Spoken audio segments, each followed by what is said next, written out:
اعوذ باللہ من الشیطان الرجیم بسم اللہ الرحمن الرحیم رب اشرح لی صدری ویسر لی امری واحلل عقدۃ من لسانی یفقہوا قولی۔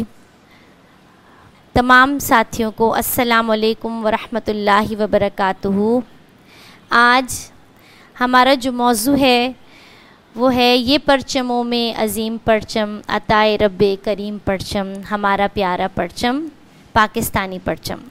جیسا کہ آپ کو معلوم ہے کہ اب 14 اگست قریب ہے اور یہ ہمارا جو عظیم ملک ہے پاکستان، اللہ تبارک و تعالیٰ کی تمام بھرپور نعمت، بھرپور معدنیات اور بھرپور صلاحیتوں والے افراد اور ہر نعمت اللہ تعالیٰ نے اس ملک میں ہمیں دی ہے، اور 14 اگست جب قریب آتا ہے تو ہم اللہ کی اس بیش بہا نعمت کے شکر ادا کرتے ہیں اور اپنی اس پاک سرزمین جو ہمارے بزرگوں کی بے انتہا قربانیوں اور لازوال جد و جہد کے نتیجے میں اللہ تبارک و تعالیٰ نے ہمیں تحفے کے طور پر عنایت کی اس زمین کے اس ٹکڑے کا ہم حق ادا کرنے کی تھوڑی بہت کوشش کرتے ہیں، اپنی رہنماؤں کی قربانیوں کو، اپنے آباء و اجداد کی قربانیوں کو یاد کرتے ہیں۔ جب میں اس پروگرام کی تیاری کر رہی تھی تو یہ ہو رہا تھا کہ آج جو ہمارا ملک ہے وہ کس دوراہے پر پہنچ چکا ہے، لیکن پھر بھی ہم اس بات کو یاد کریں کہ اللہ تعالیٰ نے ہمیں ہر چیز دی ہے۔ سورہ انفال کی آیت میں آپ کے سامنے رکھوں گی۔ بسم اللہ الرحمن الرحیم، ترجمہ سورہ انفال آیت نمبر 26۔ یاد کرو جب تم زمین میں تھوڑے تھے، زمین میں تم کو بے زور سمجھا جاتا تھا، تم ڈرتے رہتے تھے کہ کہیں لوگ تم کو مٹا نہ دیں، پھر اللہ نے تم کو جائے پناہ دی، اپنی مدد سے تمہارے ہاتھ مضبوط کیے اور تمہیں اچھا رزق پہنچایا، شاید کہ تم شکر گزار ہو۔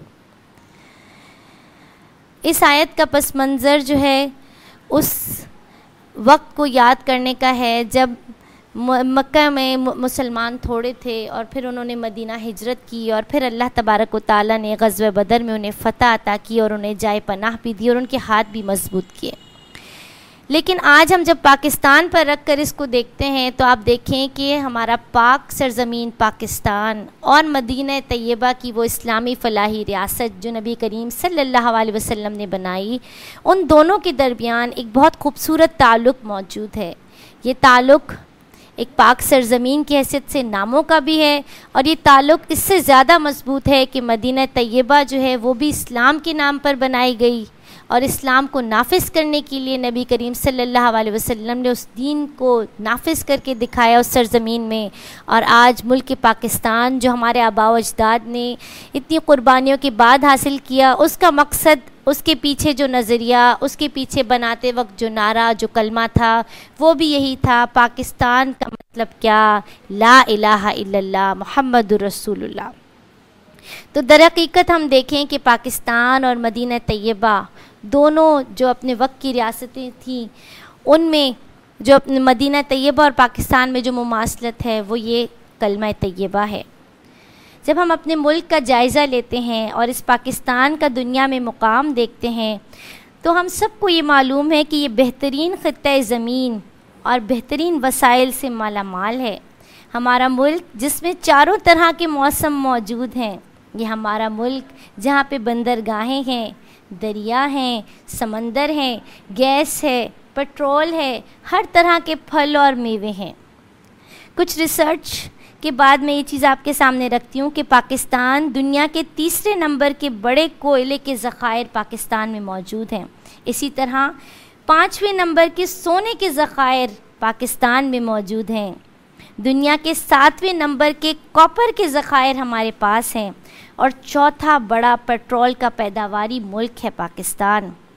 روئی کی پیداوار میں پاکستان کا نمبر 3 ہے، اور 11ویں نمبر پر گندم کی پیداوار، اور سب سے زیادہ قیمتی اثاثہ ہمارے نوجوان، اور اس قوم میں نوجوانوں کی سب سے زیادہ تعداد ہے۔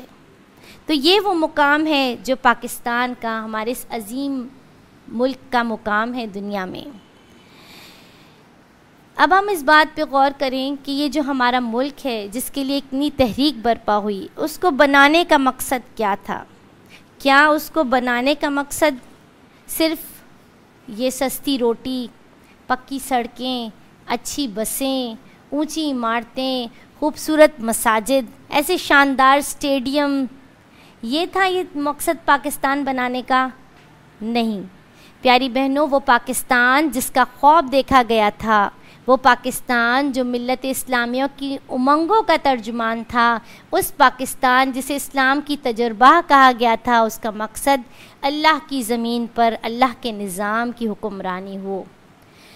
جب ہم قرارداد مقاصد پڑھتے ہیں جو کہ تمام آئین میں ایک بیسک بنیاد ہے، قرارداد مقاصد اس آبجیکٹیو ریزولوشن کی ایک سٹیٹمنٹ ہے، جو پہلی سٹیٹمنٹ ہے، جو ہمارے آئین تمام قوانین کی سٹیٹمنٹ ہے، sovereignty belongs to almighty Allah alone, اقتدار الہیہ یعنی حاکمیت الہیہ، ہمارا آئین اس حاکمیت الہیہ کا پابند ہے۔ تو پاکستان کا مقصد یہ نہیں تھا کہ جبر کی حکمرانی ہو، ظلم کی حکمرانی ہو، بلکہ پاکستان کا مقصد اللہ کی حکمرانی کو تسلیم کرنا تھا۔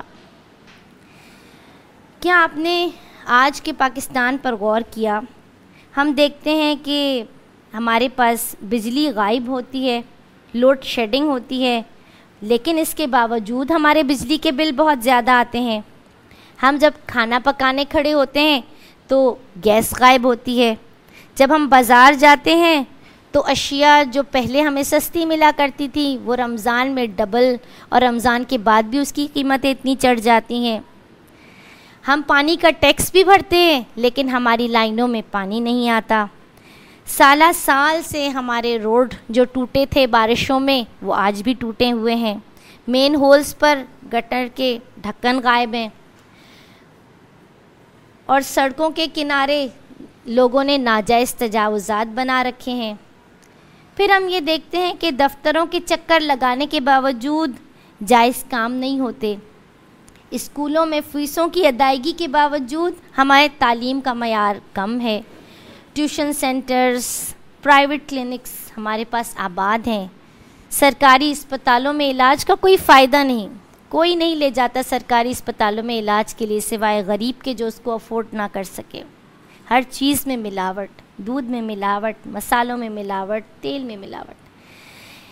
کیا یہ وہ عظیم پاکستان ہے جس کا خواب دیکھا گیا تھا؟ کیا ہم پاکستان کو عظیم بنا رہے ہیں؟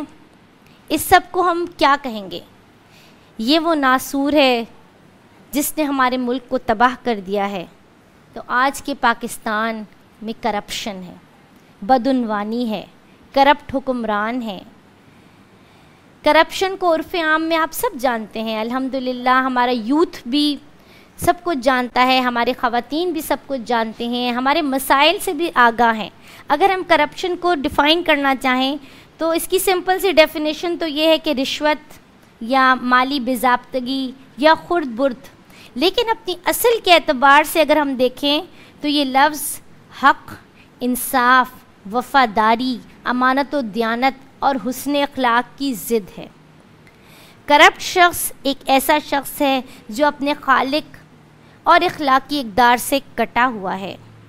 یہ لفظ ایک ایسی منتشر شخصیت کے بارے میں استعمال ہوتا ہے جس کا کوئی واضح اجلا رنگ و روپ نہ ہو، جو اخلاق اور اقدار اور پیمانہ حق و باطل سے کچھ بھی تعلق نہ رکھتا ہو۔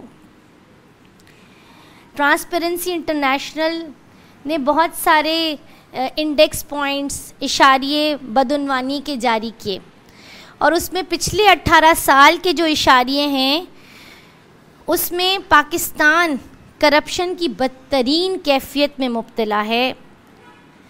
یعنی وہ 50 ممالک جو سر فہرست ہیں اس میں پاکستان کا نام ہے، اور جو انڈیکس انہوں نے دیا ہے اس میں جو 50 انڈیکس سے کم پوائنٹس ہیں اس میں 30 انڈیکس پہ پاکستان ہے۔ اس کا مطلب ہے 30 انڈیکس والا ملک زیادہ کرپٹ ملک ہے ایز کمپیئر ٹو 100 انڈیکس والا ملک۔ اور ہم دیکھیں اس فہرست میں تو بھارت ہم سے آگے ہے، سری لنکا ہم سے آگے ہے، بھوٹان ہم سے آگے ہے، مصر ہم سے آگے ہے، انڈونیشیا اور ترکی بھی ہم سے آگے ہیں۔ اور یہ سب فیکٹس اینڈ فگرز ہیں جو کہ ٹرانسپیرنسی انٹرنیشنل نے جاری کیے ہیں۔ جب ہم بڑھتی ہوئی مہنگائی کا جائزہ لیتے ہیں تو ہم دیکھتے ہیں کہ پاکستان کا کل قرضہ 181 کھرب روپے ہے۔ یہ میں 2012-13 کے آپ کو فگرز بتا رہی ہوں. اسی طرح ہر پاکستانی جب پیدا ہوتا ہے تو تقریباً 1 لاکھ روپے کا وہ بچہ مقروض پیدا ہوتا ہے. اور قرض پر، اسی قرض پر جو ہمیں بھرنا ہے، ہم سود کی ادائیگی کے لیے ہم اشیاء کیا کرتے ہیں کہ ہمارے جو اشیاء ضرورت ہیں، اشیاء صرف ہیں، اس پر ٹیکس لگایا جاتا ہے تاکہ ہمیں اور زیادہ مقروض کیا جائے. تو پیاری بہنوں، یہ سب ہمارا آج کا پاکستان ہے. اس ہمارے آج کے پاکستان میں، موجودہ پاکستان میں، اگر ہم تعلیم کو دیکھیں تو بے سمت تعلیم ہے، میرٹ کی دھجیاں بکھیری ہوئی ہیں. سب سے زیادہ افیکٹڈ سیکٹرز جو ہمارے ہیں وہ ہے government sector, police and law enforcement agencies, ہماری جوڈیشری، ہمارا پاور سیکٹر، ہمارے tax and customs collection sector, ہمارا ہیلتھ سیکٹر، ہمارا ایجوکیشن سیکٹر، ہماری لینڈ ایڈمنسٹریشن سیکٹر. اگر ایک سروے کے مطابق اگر ہم کرپشن سے نجات پا لیتے ہیں، اور نجات نہیں بھی پاتے، اگر ہم کرپشن پر اپنی 40% قابو پا لیتے ہیں تو ہم بیرونی قرضوں کی ہمیں کوئی ضرورت نہیں ہوگی. اگر ہم 80% قابو پا لیتے ہیں اپنی کرپشن پر تو ہمارے ملک کا ترقیاتی بجٹ جو ہے وہ دگنا ہو سکتا ہے، اور اس کے نتیجے میں ہم اپنی سالانہ ترقی جو 7 to 8% ہے اس کا ہدف حاصل کر سکتے ہیں. لیکن یہ تمام جو سیکٹرز میں نے آپ کے سامنے بتائے، ان تمام جگہوں پر کرپشن ہے. پولیس میں کرپشن ہے، ناجائز بھرتیاں کی جا رہی ہیں. عدلیہ میں کرپشن ہے، حصول انصاف میں لوگوں کو دشواری ہو رہی ہے. تعلیم کا میں نے آپ کے سامنے ذکر کیا، بہت برا حال ہے. ہمارے ملک میں اتنے سارے گوشت اسکولز ہیں، وہاں پہ ٹیچرز نہیں ہیں. وہ لینڈ لارڈز اور فیوڈل لارڈز کے انڈر وہ اسکولز چل رہے ہیں، اور اس کو انہوں نے اپنا فارم ہاؤس بنایا ہوا ہے. وہاں پہ کوئی اسکول نہیں ہے لیکن نام میں اسکول رجسٹرڈ ہے. اگر ہم دیکھیں تو ہماری لینڈ مافیا نے ہماری زمینوں پر قبضہ کر رکھا ہے. جب ہم ہیلتھ میں دیکھتے ہیں، اپنی صحت میں دیکھتے ہیں، تو اس کا بہت برا حال ہے ہمارے سرکاری اسپتالوں کا. ہمارے جو سرکاری اسپتالوں کے ڈاکٹرز ہیں انہوں نے اپنے پرائیویٹ کلینکس کھولے ہوئے ہیں، انہوں نے اپنے ایک سسٹم بنایا ہوا ہے، اور مریض کو کسٹمر کی حیثیت دے کر وہاں سے وہ اپنے کلینکس میں بلاتے ہیں. کیا یہ باتیں ایک ڈھکی چھپی باتیں ہیں؟ کیا یہ باتیں سچ نہیں ہیں؟ لیکن یہ تمام باتیں ہمیں میڈیا پر نظر آتی بھی ہیں، اور جو نہیں دکھانا ہوتا اس کو میڈیا چھپا بھی لیتا ہے. میڈیا ہمارے اسلام کی آڑ میں وہ جعلی کوڑوں والی فلم تو دکھاتا ہے، اور عورت کے حقوق پر بہت زیادہ زور بھی دیتا ہے. لیکن میڈیا ماچس کی ڈبیا، سگریٹ کے اشتہار، بائکس کے اشتہار میں عورت کو ویسے ہی دکھاتا ہے. میڈیا پوری قوم کو کرکٹ کے پیچھے لگا دیتا ہے، سچ کو جھوٹ، دجل، دھوکہ، اور دھوکے کو اور جھوٹ کو سچ دکھاتا ہے. مجموعی طور پر ہم اگر اپنے معاشرے کا جائزہ لیں، اس عظیم مملکت پاکستان کا جائزہ لیں، تو ان تمام وسائل سے بھرپور ہونے کے باوجود مجموعی طور پر ہمارا معاشرہ انتشار، بد امنی، قتل و غارت گری، بے حیائی، مہنگائی، کرپشن زدہ معاشرہ ہے، اور امانت و دیانت سے عاری معاشرہ ہے. اور آج جس دور میں ہم ہیں، سب سے زیادہ شور اٹھا پاناما پیپرز کا، ہے نا. پاناما پیپرز جو ہیں اس کے بارے میں ایک مشہور صحافی اور محقق ہیں ریمنڈ ڈبلیو بیکر. ان کی ایک بک ہے، اس میں وہ کئی برسوں پہلے وہ ڈکلیئر کر چکے ہیں، بتا چکے تھے کہ 76 سے 85 تک زرداری، بے نظیر، شریف برادران، تمام ان کے جو غیر ملکی اثاثے ہیں، وہ بتا چکے کہ یہ تمام انہوں نے ان کے غیر ملکی اثاثے $1 بلین سے زیادہ ہیں. اور مصنف کے بقول یہ کمائی انہوں نے 90 عشرے کی حکومت کا ثمرہ ہے، جو انہوں نے 90s میں حکومت کی ہے، اور یہ تمام وہ پیسہ ہے جو ہمارا پیسہ ہے. اور جیسے کہ میں نے آپ کو اس سے پہلے بتایا کہ اگر 40% ہم کرپشن پر قابو پا لیں تو ہم اپنے تمام وہ قرضے اتار سکتے ہیں جو ہمارے اوپر ہیں، تاکہ ہمارا آنے والا بچہ مقروض نہ ہو۔ لیکن اس عظیم پاکستان میں، اس عظیم سرزمین میں خیانت اور ناپ تول کی کمی ہے۔ ایک حدیث میں آپ کے سامنے رکھوں گی۔ حضرت ابن عباس رضی اللہ تعالیٰ عنہ سے روایت ہے کہ رسول خدا صلی اللہ علیہ وسلم نے فرمایا، جس قوم میں خیانت عام ہوتی ہے اس کے دل میں رعب ڈال دیا جاتا ہے۔ جس قوم میں زنا عام ہو جاتی ہے ان میں اموات کثرت سے واقع ہونے لگتی ہیں۔ جو قوم ناپ تول میں کمی کرتی ہے ان کا رزق بند کر دیا جاتا ہے۔ جو قوم حق کے خلاف فیصلے کرتی ہے اس میں خون ریزی عام ہو جاتی ہے، اور جو قوم عہد شکنی کرتی ہے ان پر دشمن کا تسلط ہو جاتا ہے۔ آج ہم دیکھتے ہیں تو ہماری قوم میں خیانت بھی ہے، حیا کا چلے جانا بھی ہے، ناپ تول کی کمی بھی ہے، حق کے خلاف گواہیاں اور شہادتیں بھی دی جاتی ہیں، اور ہم اللہ سے اس بدعہدی کا مرتکب بھی ہوئے۔ ہم نے اللہ سے وعدہ کیا تھا کہ ہم اس ملک پاکستان کو ایک عظیم ملک بنائیں گے جہاں پہ کلمہ طیبہ اور قرآن کی حکمرانی ہوگی، تمام ہمارے قوانین قرآن و سنت کی روح سے بنائے جائیں گے۔ لیکن ہم نے اللہ سے عہد شکنی کی اور اللہ نے ہمارے دشمن کو، یہودیوں کو، عیسائیوں کو، ہندوؤں کو ہمارے اوپر مسلط کر دیا، اور وہ فساد فی الارض ہے جو برپا ہے۔ سورہ روم کی آیت ہے، خشکی اور تری میں فساد برپا ہو گیا ہے لوگوں کے اپنے ہاتھوں کی کمائی سے، تاکہ مزہ چکھائے ان کو ان کے بعض اعمال کا، شاید کہ وہ باز آئیں۔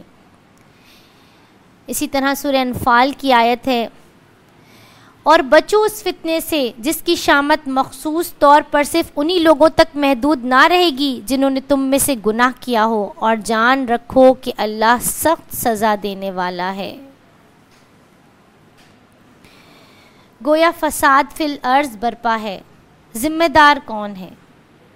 قرآن کا فرمان ہے، یا ایھا الذین آمنوا لا تأکلوا اموالکم بینکم بالباطل، اے لوگوں جو ایمان لائے ہو آپس میں ایک دوسرے کے مال باطل طریقے سے نہ کھاؤ۔ سورہ نساء۔ اس کرپشن کا نتیجہ آخرت کی بربادی، دنیا تو ہماری برباد ہو ہی رہی ہے، اس کرپشن کا نتیجہ آخرت کی بھی بربادی ہے۔ حدیث میں ملتا ہے کہ حضرت ابن عباس رضی اللہ تعالیٰ عنہ سے روایت ہے کہ مجھے حضرت عمر فاروق رضی اللہ تعالیٰ عنہ نے یہ واقعہ سنایا کہ جب خیبر کی جنگ ہوئی تو نبی کریم صلی اللہ علیہ وسلم کے چند اصحاب آئے اور کہنے لگے فلاں آدمی شہید ہے، فلاں آدمی شہید ہے، یعنی مختلف آدمیوں کے بارے میں انہوں نے اپنے تاثرات کا اظہار کیا، یہاں تک کہ ایک آدمی پر گزر ہوا تو کہا یہ فلاں بھی شہید ہے۔ تو رسول خدا صلی اللہ علیہ وسلم نے ان کی یہ بات سنی تو فرمایا ہرگز نہیں، میں نے اسے ایک چادر میں جلتے ہوئے دیکھا ہے جسے اس نے خیبر کے دن چرایا تھا۔ پھر آپ صلی اللہ علیہ وسلم نے حضرت عمر فاروق سے فرمایا خطاب کے بیٹے جاؤ، لوگوں میں 3 دفعہ اعلان کرو کہ جنت میں نہیں داخل ہوں گے مگر ایمان والے۔ تب حضرت عمر فاروق فرماتے ہیں کہ میں نکلا اور میں لوگوں میں 3 دفعہ اعلان کیا کہ جنت میں نہیں داخل ہوں گے مگر ایمان والے۔ یہ مسلم کی حدیث ہے۔ گویا ہم اپنا جائزہ لیں کہ ہم ایمان والے ہیں، ہمارے جو یہ حالات ہیں اس کا ذمہ دار کون ہے؟ اس کے ذمہ دار ہم دوسرے افراد کو ٹھہراتے ہیں، اس کا ذمہ داری ہم بہت آسانی سے دوسروں کے گلے میں ڈال دیتے ہیں، جبکہ پیاری بہنوں اگر دیکھیں تو ذمہ دار ہم ہیں۔ ہماری بے عملی، دوسروں کو ذمہ دار سمجھنا، اپنی حیثیت، اللہ کے خلیفہ ہونے کی حیثیت سے ناواقف ہونا، قرآن کریم سے دور ہونا، ہمارے قول و فعل کا تضاد، اور ہمارا مسلمانوں کا ایک نہ ہونا، ہم میں اتحاد نہ ہونا، یہ ذمہ داری ہے، یہ ہم ہیں ذمہ دار اس فساد فی الارض کے۔ اللہ تبارک و تعالیٰ سورہ ہود میں فرماتے ہیں پھر کیوں نہ ان قوموں میں جو تم سے پہلے گزر چکی ہیں ایسے اہل خیر موجود رہے جو لوگوں کو زمین میں فساد برپا کرنے سے روکتے. ایسے لوگ نکلے بھی تو بہت کم جن کو ہم نے ان قوموں میں سے بچا لیا، ورنہ ظالم لوگ تو انہی مزوں کے پیچھے پڑے رہتے ہیں جن کے سامان انہیں فراوانی کے ساتھ دیے گئے تھے اور وہ مجرم بن کر رہے. تو در حقیقت یہ ہم افراد جو قرآن سے جڑے ہیں، جنہوں نے قرآن کو سمجھا ہے، جنہوں نے شعوری طور پر اس بات کو سمجھا ہے کہ ہم اللہ کے نائب اور خلیفہ ہیں، یہ ہماری ذمہ داری ہے اہل خیر کی کہ ہم نکلیں اور دوسرے لوگوں کو متوجہ کریں. ابی داؤد میں حدیث ملتی ہے کہ نبی کریم صلی اللہ علیہ وسلم نے فرمایا، جو بددیانت کی بددیانتی پر پردہ ڈالے وہ بھی بددیانت اور مجرم شمار ہوگا.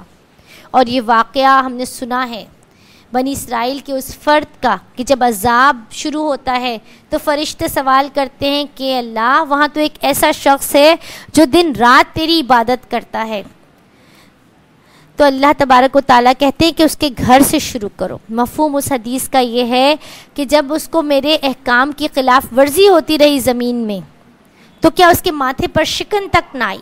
ایسا کیسے ہو سکتا ہے کہ زمین میں بددیانتی اور کرپشن عام ہو اور ہم اپنے گھروں میں سکون اور چین سے رہیں اور ہم اللہ کی عبادت اپنی نمازوں کو سمجھیں اور بس ہم وہ عبادت کر کے وہاں سے فارغ ہو کر اٹھیں اور پھر ہم سمجھیں کہ ہماری اور کوئی ذمہ داری نہیں ہے. تو پیاری بہنوں، کیا آپ اس سے متفق ہیں کہ ہر فرد ہے ملت کے مقدر کا ستارہ، یعنی ہر فرد کو اس پاکستان کو عظیم بنانے میں اپنا حصہ ادا کرنا ہے. قیام پاکستان کے بعد قائد اعظم محمد علی جناح نے بار بار اعلان کیا کہ پاکستان کا قانون قرآن پاک ہوگا.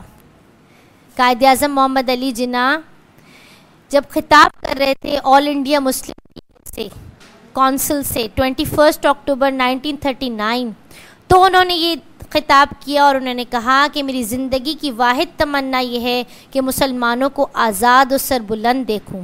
میں چاہتا ہوں کہ جب میں مروں تو یہ یقین اور اطمینان لے کر مروں کہ میرا ضمیر اور میرا خدا گواہی دے رہا ہو کہ جناح نے اسلام سے خیانت اور غداری نہیں کی اور مسلمانوں کی آزادی، تنظیم اور مدافعت میں اپنا فرض ادا کر دیا. یہ ہے وہ رول ماڈل جو قائد اعظم نے ہمارے سامنے پیش کیا. اسی طرح آل انڈیا مسلم اسٹوڈنٹس فیڈریشن سے خطاب کرتے ہوئے انہوں نے 1942 میں کہا، مجھ سے اکثر پوچھا جاتا ہے کہ پاکستان کا طرز حکومت کیا ہوگا. پاکستان کا طرز حکومت کا تعین کرنے والا قائد اعظم کہتے ہیں میں کون ہوتا ہوں.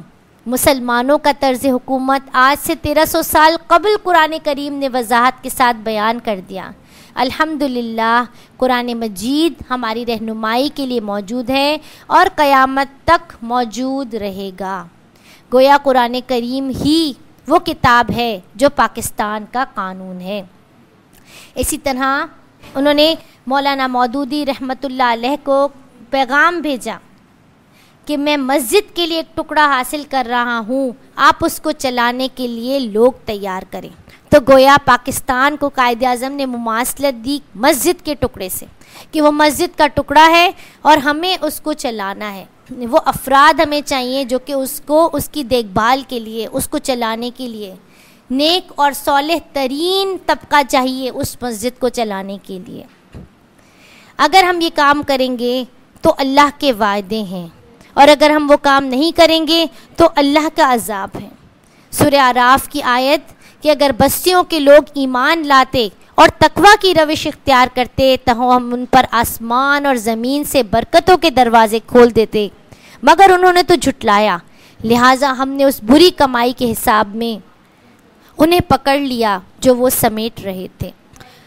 تو پیاری بہنوں، آج جب ہم اپنے حالات پر غور کرتے ہیں، ہم جب آج کے پاکستان کو دیکھتے ہیں تو آج کا پاکستان کہہ رہا ہے کہ میں بکھر رہا ہوں یا شاید بکھر چکا ہوں. مجھ میں دینداری کے بجائے سیکولرزم نظر آ رہا ہے. میں پنجاب ہوں، بلوچستان ہوں، سندھ ہوں، خیبر پختونخوا ہوں. مجھ میں لسانیت، صوبائیت، فرقہ واریت، دہشت گردی کا راج ہے. آج قوم سو رہی ہے اور پاکستان کہیں کھو چکا ہے۔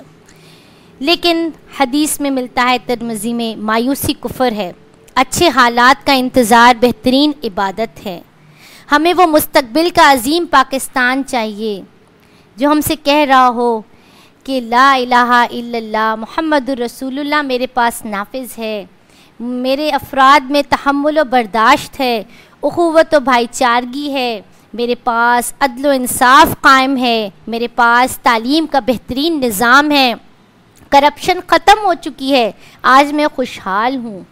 تو در حقیقت یہ وہ پاکستان، مضبوط و مستحکم پاکستان اور قائم و دائم پاکستان جو ہم چاہتے ہیں۔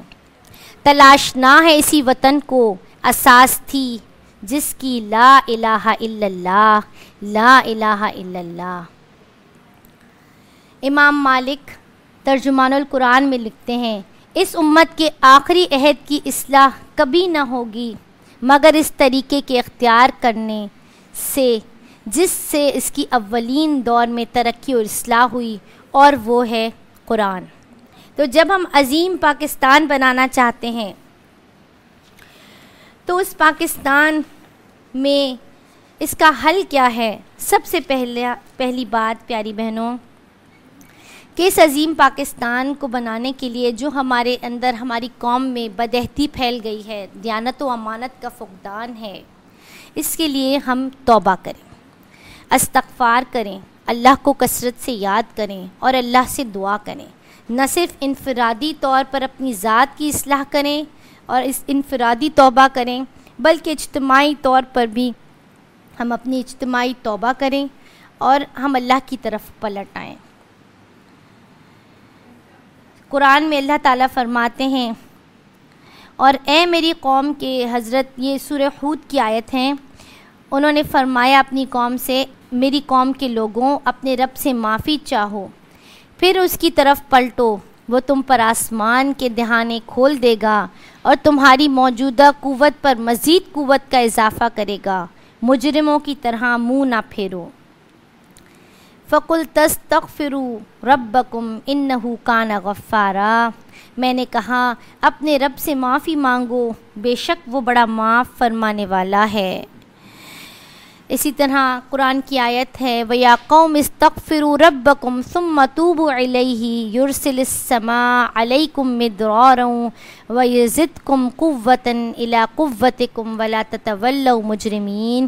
اور اے میری قوم کے لوگوں اپنے رب سے معافی چاہو، پھر اس کی طرف پلٹو، وہ تم پر آسمان کے دہانے کھول دے گا اور تمہاری موجودہ قوت پر مزید اضافہ کرے گا، مجرموں کی طرح منہ نہ پھیرو۔ اسی طرح سورہ ہود کی آیت ہے، اور ناپ تول میں کمی نہ کیا کرو، آج میں تم کو اچھے حال میں دیکھ رہا ہوں، مگر مجھے ڈر ہے کہ کل تم پر ایسا دن آئے گا جس کا عذاب سب کو گھیر لے گا۔ اے برادران قوم، ٹھیک ٹھیک انصاف کے ساتھ پورا ناپو اور تولو، اور لوگوں کو ان کی چیزوں میں گھاٹا نہ دیا کرو، اور زمین میں فساد نہ پھیلاتے پھرو۔ تو در حقیقت جب ہم اللہ سے رجوع کریں گے، اللہ سے توبہ کریں گے، اللہ کی طرف پلٹ آئیں گے، تو اللہ تعالیٰ تو غفور الرحیم ہے، اللہ تعالیٰ ہمارے تمام کام بنانے والا ہے، اللہ تعالیٰ ہمارا کارساز ہے۔ اگر ہم اللہ کی طرف پلٹیں گے اور اللہ کی طرف لپکیں گے تو اللہ تعالیٰ ہمارے تمام پریشانیوں کو بھی دور فرمائے گا پیاری بہنوں، اور اللہ تعالیٰ ہمارے معاشرے کے اس حالات کو بھی بہتر فرمائے گا۔ دوسری چیز جو کرنے کا کام ہے اس پاکستان کو ایک عظیم ریاست بنانے کے لیے، وہ یہ کہ ہم کسی اجتماعیت کا پارٹ ہوں، صحبت صالحہ۔ جب ہم نیک اور صالح اجتماعیت کا حصہ بنیں گے، ایک اجتماعیت کو قوت دیں گے، وہ اجتماعیت ان کرپٹ لیڈروں کے خلاف، ان کرپٹ بدعنوان لوگوں کے خلاف اٹھ کھڑی ہوگی، اور پھر ہمارے مسائل حل ہوں گے۔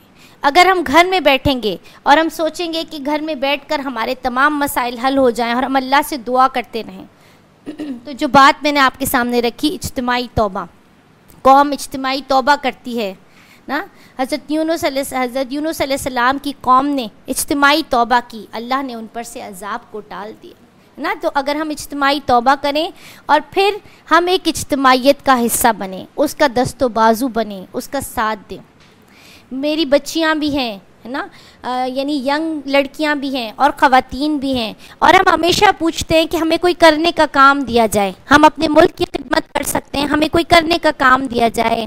تو پیاری بہنوں, جماعت اسلامی پاکستان ایک بھرپور اجتماعیت ہے.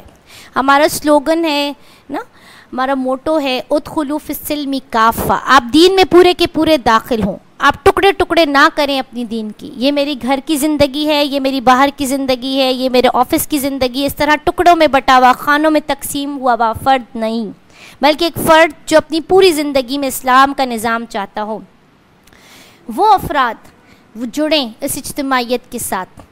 ہمارے پاس بے انتہا شعبے ہیں, ہمارے پاس لائرز کا شعبہ ہے, ہمارے پاس تعلیم کا شعبہ ہے, ہمارے پاس پیما کے نام ڈاکٹرز کا شعبہ ہے, ہمارے پاس ہر طرح کے شعبے ہیں. جس فرد میں جو صلاحیت ہے, ہمارے پاس حریم ادب کے نام سے ادب کی سوسائٹی ہے, ہمارے پاس ٹیکنیکل کام کرنے والے افراد کے ایک اسکل سیٹ والے افراد ہیں.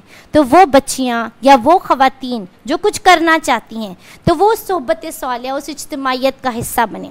جس فیلڈ میں, جس شعبے میں وہ اپنے آپ کو سمجھتی ہیں کہ میں یہاں پر اپنے آپ کو لگا سکتی ہوں. اگر کچھ خواتین جو گھریلو خواتین ہیں, ہمیں گھریلو خواتین میں بھی کام کرنا ہے. کچھ خواتین ہیں جو دیہاتی خواتین ہیں, ہمیں دیہات میں بھی کام کرنا ہے. کچھ خواتین ہیں جو کہ ہماری ورکنگ ویمن ہیں, تو ہمیں ان ورکنگ خواتین کی بھی ضرورت ہے. ہمارے وہ اسٹوڈنٹس جو یونیورسٹیز کی اسٹوڈنٹس ہیں, کالجز کی اسٹوڈنٹس ہیں نا, کس طریقے سے ہم اپنے آپ کو یوٹیلائز کریں. اجتماعیت ہمیں راستے دکھاتی ہے, ہمیں وہ ڈائریکشنز دیتی ہے. جب ہم ایک عظیم پاکستان کی بات کرتے ہیں, اور یہ ہمارا ایک عظیم ملک ہے جس کو ہم ایک عظیم تر بنانا چاہتے ہیں, تو اس میں ہمیں صرف مردوں کی ضرورت نہیں ہے. ہماری خواتین نے بھی تحریک پاکستان میں رول ماڈل بن کر آگے آگے صفوں میں کام کیا, اور یہ ہم آج سمجھتے ہیں کہ ہماری بچیاں جو ہے وہ بہت ہارڈ ورکنگ ہیں, اور ہماری بچیاں اور خواتین جو ہے وہ کچھ کرنا چاہتی ہیں. تو ہمیں اجتماعیت چاہیے تاکہ اجتماعیت ہمیں وہ ڈائریکشن دیں. اسی طرح آپ دیکھیں کہ ہمارے جو پرابلمز ہیں اس میں جو سب سے زیادہ ہائی لائٹ کیا گیا وہ کرپشن کا پرابلم ہے. اور یہ وہ ناسور ہے جس کے بارے میں آپ نے پورا کیس سنا, کیس کی سماعت ہوئی, اینڈ تک آیا, پھر بھی جس کو نہیں تسلیم کرنا ہوتا وہ نہیں تسلیم کرتا. لیکن اب وقت ہے, اب ہماری قوم بیدار ہو چکی ہے, اب الیکشن کا سال ہے, سیزن ہے. اب ہمیں لوگوں کو یہ شعور دینا ہے کہ امانتیں اہل امانت کے سپرد کریں. یہ قرآن کا حکم ہے. ایسی دیانتدار قیادت, ایسے دیانتدار حکمران ہی ہمیں اس کرپشن سے نکال سکتے ہیں. اگر ہمارے حکمران خود کرپشن میں ملوث ہوں گے, اگر ہمارے حکمران خود کرپٹ اور بدعنوان ہوں گے, تو ہم ان سے کیسے ایکسپیکٹ کر سکتے ہیں کہ وہ اس پرچم کو عظیم تر رکھیں گے, سربلند رکھیں گے اور اپنے مقاصد کو کم رکھیں گے؟ نہیں. چونکہ ہمارے حکمران کرپٹ ہیں, تو ہمیں ایسے دیانتدار قیادت, ایسے دیانتدار افراد کی ضرورت ہے نا, جو ایسے افراد کی ضرورت ہے جو دیانتدار ہوں اور جو رول ماڈل کے طور پر ہمارے اس ملک کو چلا سکیں. تو پیاری بہنوں, یہ تمام باتیں جو میں نے آپ کے سامنے رکھیں, اس میں امانت کا اہل ایمان کے سپرد کرنا یہ ایک بیسک ضرورت ہے. اور آپ دیکھیں کہ اسلامی تاریخ بھی گواہ ہے کہ نبی کریم صلی اللہ علیہ وسلم کی پیشن گوئیاں بھی دنیا نے اپنی آنکھوں سے دیکھی ہیں کہ آج اگر ہمارے ملک میں بھوک, افلاس, معاشی بحران ہے, تو ضرورت اس بات کی ہے کہ ہم اللہ کی بندگی کی طرف لوٹ آئیں اور ہم اپنے ملک پاکستان میں اسلام کے نفاذ کی جد و جہد کریں, اس میں اپنے آپ کو لگائیں, اپنے خاندانوں کو لگائیں, اپنے ٹائم کو لگائیں, اپنے گھر والوں کو لگائیں. دیکھیں, جب ہم اللہ کے پاس جائیں گے تو ہم تنہا جائیں گے. ہم یہ کام اپنے ملک کے لیے کر رہے ہیں, لیکن ہم اللہ کی رضا اور خوشنودی کے لیے کر رہے ہیں. گو ہم یہ پاکستان کے لیے کر رہے ہیں, لیکن ہم پاکستان کو وہ پاکستان چاہتے ہیں جو جہاں پہ آئین اور قانون اور قرآن کی بالادستی ہو. ہم پاکستان کو اسلامی پاکستان چاہتے ہیں, اور جماعت اسلامی پاکستان یہ سمجھتی ہے کہ اسلامی پاکستان ہی در حقیقت خوشحال پاکستان ہے. اور جب پاکستان اسلامی ہوگا تبھی امن و امان ہوگا, بھوک و افلاس کا خاتمہ ہوگا, اور یہی وہ حل ہے جو جماعت اسلامی پاکستان پیش کرتی ہے، تو یہ ہم اللہ کی رضا اور خوشنودی چاہتے ہیں. ہم دنیا کی سربلندی اور سرخروئی تو چاہتے ہیں کہ وہ اللہ ہمیں عطا فرمائے، لیکن وہ اللہ تب دے گا اہل ایمان کو جب اہل ایمان اپنے آپ کو اس کیلیبر کا، اس لیول کا، اس کیٹیگری کا ظاہر کریں گے. ورنہ اللہ تعالیٰ، یہ نبی کریم صلی اللہ علیہ وسلم کی وہ پیشن گوئیاں کہ بھوکے تم پر ایسے ٹوٹتے ہیں جیسے دسترخوان، تو یہ حال ہم آج اپنے ملک کا دیکھ رہے ہیں. تو ہمارے مسائل اور مشکلات کا حل یہ نہیں ہے کہ ہمارے پاس مال و دولت زیادہ ہو جائے، ہمارے پاس مادی آسائش زیادہ ہو جائے، پاکستان ویسے ترقی کر جائے جیسے ہم امریکہ کو دیکھتے ہیں، جیسے ہم آسٹریلیا، برٹن اور فرانس کو دیکھتے ہیں. ہمارے پاس کوٹھے اور بنگلے اور گاڑیاں اور صحت اور تعلیم، یہ سب پاکستان کی اسلامی فلاحی ریاست ہے، اور مدینہ کی ریاست میں یہ سب گارنٹیڈ تھا. لیکن سب سے پہلی چیز جو اس پاکستان کو عظیم بنائے گی، جو اس پرچم کو سر بلند کرے گی، وہ یہ کہ ہم دین کی طرف لوٹ آئیں. اسلام کی اخلاقی اقدار، اسلام کی اقدار اور اللہ کے سامنے جواب دہی کا احساس. اللہ تبارک و تعالیٰ جب قرآن میں بستیوں کے عروج و زوال کا ذکر کرتے ہیں، جو آیات ہم نے سامنے رکھیں، سورہ بنی اسرائیل کی آیت ہمارے سامنے، کہ جب ہم کسی بستی کو ہلاک کرنے کا ارادہ کرتے ہیں تو اس کی خوشحال لوگوں کو حکم دیتے ہیں کہ وہ اس میں نافرمانیاں کرنے لگتے ہیں، تب عذاب کا فیصلہ اس بستی پر چسپاں ہو جاتا ہے اور ہم اسے برباد کر کے رکھ دیتے ہیں. سید ابو العلا مودودی رحمۃ اللہ علیہ، مفکر اسلام، اس کی وضاحت کرتے ہیں، اور اس کے حاشیے میں سورہ بنی اسرائیل کی اس آیت نمبر 16 کے حاشیے میں لکھتے ہیں کہ اس آیت کے یعنی حکم دینا سے مراد یہ ہے کہ فطری طور پر یہی ہوتا ہے کہ جب کسی قوم کی شامت آنے والی ہوتی ہے تو اس کے جو ٹاپ ایلیٹ طبقہ ہے، مترفین ہے، وہ فاسق ہو جاتے ہیں. ہلاک کرنے کا مطلب یہ نہیں کہ اللہ تعالیٰ کسی بستی کو ناحق ہلاک کرتا ہے یا ناحق ہلاک کرنے کا فیصلہ کرتا ہے، بلکہ جب کوئی انسانی آبادی برائی کے رستے پر چل پڑتی ہے تبھی اللہ تعالیٰ اسے برباد کرنے کا فیصلہ کرتا ہے. تو اس کا جو تباہی کا جو ظہور ہوتا ہے وہ ایسے ہوتا ہے کہ اس کا جو کھاتا پیتا طبقہ ہے، جو اس کا ٹاپ ایلیٹ حکمران طبقہ ہے، وہ بگڑ جاتا ہے. جب کسی قوم کی شامت آتی ہے تو دولت مند صاحب اقتدار لوگ جو ہے وہ فسق و فجور پر اتر آتے ہیں، ظلم و ستم، بدکاریاں اور شرارتیں کرنے لگتے ہیں، اور آخر میں یہی فتنہ پوری قوم کو لے ڈوبتا ہے. لہٰذا جو معاشرہ آپ اپنا دشمن نہ ہو، اسے اپنی فکر کرنی چاہیے کہ اسے اقتدار کی باغیں اور معاشی دولت کی کنجیاں کم ظرف اور بد اخلاق لوگوں کے ہاتھوں میں نہ جانے پائیں. پیاری بہنوں، تاریخ اس بات کی گواہ ہے کہ جب ہم اخلاقی اقدار پر اپنی زندگیوں کو استوار کرتے ہیں تبھی ہمیں ذہنی اور قلبی سکون حاصل ہوتا ہے. حکمران، عدلیہ، تمام ہمارے جو اصحاب مال و دولت ہیں، سب جب عدل کرتے ہیں تبھی ایک دوسرے سے محبت اور یگانگت پیدا ہوتی ہے. عوام بھی دوسروں کے بجائے اپنی اصلاح کو اہمیت دیتے ہیں جب حکمران بھی اپنی اصلاح کو اہمیت دیتے ہیں اور اپنی فکر کرتے ہیں. تبھی آپ دیکھ سکتے ہیں کہ ایک ایسا مثالی معاشرہ جو ہمیں خلفۂ راشدین کے دور میں نظر آتا ہے کہ کوئی بھوکا نہیں سوتا، ہر ایک کی قبرگیری خلیفہ کرتا ہے، لوگ خلیفہ سے محبت کرتے ہیں، لوگ خلیفہ سے اٹھ کر سوال کر سکتے ہیں، اور خلیفہ جو ہے وہ ایک عام آدمی کی طرح سب کے سامنے جواب دہ ہوتا ہے. تو یہ معاشرہ جو ہم پاکستان کے لیے ایک ہم معاشرہ چاہتے ہیں، جماعت اسلامی وہ یہ خوشحالی کا جو نمونہ چاہتی ہے وہ ایک اسلامی پاکستان چاہتی ہے. ایک ایسا پاکستان جہاں پہ عوام اور حکمران دونوں مل کر اسلام کی سربلندی کے لیے جدوجہد کریں اور ہر شعبے میں خدمت کو آگے رکھا جائے، قرآن کے حکم کو آگے رکھا جائے.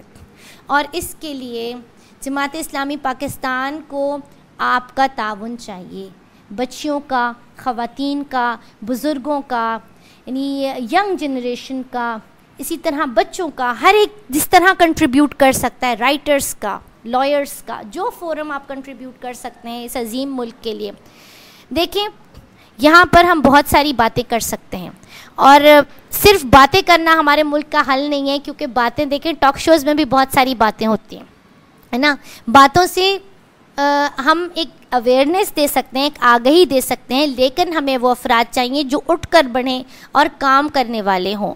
یعنی ہم وہ سوچتے ہی نہ رہیں کہ ہم سوچ رہے ہیں اور ہم کچھ کریں گے. جب ہمیں اپنے حالات سے تھوڑی فرصت ملے گی نا، وقت فرصت ہے کہاں، کام ابھی باقی ہے نا، ابھی بہت سارے کام ہمیں کرنے ہیں اور ہمیں دین کا اتمام کی کوشش کرنی ہے. ہمیں اپنے رب کے سامنے اپنی حجت رکھنی ہے. ہم میں سے کس کا وقت کب آتا ہے ہمیں کچھ پتہ نہیں. اگر ہم اسلام کے راستے میں، اللہ کے راستے میں، اللہ کی دین کی اشاعت میں وہ کام کرتے ہوئے ہوں گے تو ہم شہید ہوں گے اور اللہ کی نظروں میں مقرب ہوں گے. وما علینا، انشاءاللہ ہم میں سے ہر ایک یہ کوشش کرے گا کہ ہم اس پرچم کو عظیم بنائیں گے. صرف اگست میں نہیں، صرف 14 اگست میں نہیں، بلکہ اپنی زندگی کے پورے مہینوں میں، اپنی پوری زندگی میں ہم اس کو اپنا موٹو بنائیں گے کہ یہ پرچم جو ہے ایک عظیم پرچم ہے اور ہمیں اس پرچم کو سربلند کرنا ہے. جس فورم پر بھی ہیں ہم اس پرچم کو آگے لے کر چلیں گے اور اس پرچم کو ہم اسلام کی حکم کے مطابق اپنی اس سرزمین کو ڈھالیں گے. اور ہمارے لیے کام کرنا اللہ تعالیٰ ہی آسان بنائے گا. اللہ تعالیٰ یہ کام انسانوں سے ہی لے گا اور اللہ تعالیٰ ضرور یعنی پاکستان کو ایک روشن اور خوشحال پاکستان بنائے گا اور عظیم مملکت بنائے گا. وما علینا الا البلاغ. آئیے دعا کر لیتے ہیں. اعوذ باللہ من الشیطان الرجیم، بسم اللہ الرحمن الرحیم. سبحان اللہ و بحمدہ، سبحان اللہ العظیم، سبحان اللہ و بحمدہ، عدد خلقہ و رضا نفسہ و زنۃ عرشہ و مداد کلماتہ. الحمد للہ رب العالمین، الرحمن الرحیم، مالک یوم الدین، ایاک نعبد و ایاک نستعین، اہدنا الصراط المستقیم، صراط الذین انعمت علیہم غیر المغضوب علیہم ولا الضالین، آمین ثم آمین. اللہم صلی علی محمد وعلی آل محمد کما صلیت علی ابراہیم وعلی آل ابراہیم انک حمید مجید. اللہم بارک علی محمد وعلی آل محمد کما بارکت علی ابراہیم وعلی آل ابراہیم انک حمید مجید. ربنا آتنا فی الدنیا حسنۃ وفی الآخرۃ حسنۃ وقنا عذاب النار. ربنا ظلمنا انفسنا وإن لم تغفر لنا وترحمنا لنکونن من الخاسرین. رب اغفر وارحم وانت خیر الراحمین. رب اغفر وارحم وانت خیر الراحمین. رب اغفر وارحم وانت خیر الراحمین. اللہم اجرنا من النار، اللہم اجرنا من النار، اللہم اجرنا من النار. اللہم اعنا علی ذکرک وشکرک وحسن عبادتک. اللہم انا اسألک الجنۃ جنۃ الفردوس والنجاۃ من النار. اللہم انا اسألک علما نافعا رزقا طیبا وعملا متقبلا. یا اللہ، یا رحمان، یا رحیم، یا پاک پروردگار، یا اللہ ہم آپ سے توبہ چاہتے ہیں. یا اللہ ہمارے تمام صغیرہ کبیرہ ظاہر باطن اگلے پچھلے گناہوں کو معاف فرما. یا اللہ ہم آپ سے شعوری توبہ کرتے ہیں. یا اللہ توبۃ النصوح کرتے ہیں. یا اللہ اپنی غلطیوں کا پھر سے اعادہ نہیں کریں گے. یا اللہ آپ میری تمام خطاؤں کو درگزر فرما. یا اللہ جتنے سننے والے ہیں، یا اللہ جنہوں نے سنا اس پروگرام کو، یا اللہ ان تمام کی توبہ قبول فرما. یا اللہ بحیثیت قوم آپ ہماری توبہ قبول فرمائیے. ہم سے اپنی یا اللہ یہ شامت اعمال ہٹا لیجئے. یا اللہ یا کریم ہمارے اس ملک پاک سرزمین کے میں جو نعمتیں تو نے ہمیں عطا کی ہیں، ہمیں اس کی قدر کرنے والا بنا. یا اللہ ہمیں سرزمین کی قدر کرنے والا بنا، شکر ادا کرنے والا بنا. یا اللہ یا کریم میرے اندر جو صلاحیتیں ہیں، ہم میں سے ہر ایک فرد کے اندر جو صلاحیتیں ہیں، یا اللہ ہماری ان صلاحیتوں سے یا اللہ ہمیں اپنے دین کا حق ادا کرنے والا بنا. یا اللہ ہمیں دین کے راستے میں اپنی صلاحیتوں کو لگانے والا بنا. امر بالمعروف و نہی عن المنکر، نیکی کا حکم دینا اور برائی سے روکنے والا بنا. یا اللہ ہم آپ سے دنیا کی بھی بھی تمام حسنات اور بھلائیاں طلب کرتے ہیں، آخرت کی بھی تمام حسنات اور بھلائیاں طلب کرتے ہیں۔ یا اللہ ہمارا انجام نیکوکاروں میں فرما۔ یا اللہ ہمارے اس ملک پاکستان کو اسلام کا قلعہ بنا، ہمارے اس ملک پاکستان کو روشن اور عظیم تر ریاست بنا۔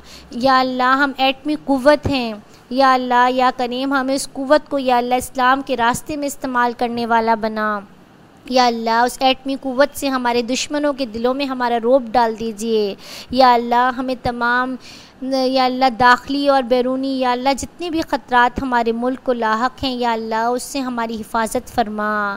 یا اللہ یا کریم ہمارے جو افراد یا اللہ فوجی جو سرحدوں پر ہمارے ملک کی حفاظت کر رہے ہیں یا اللہ ان کی حفاظت فرما۔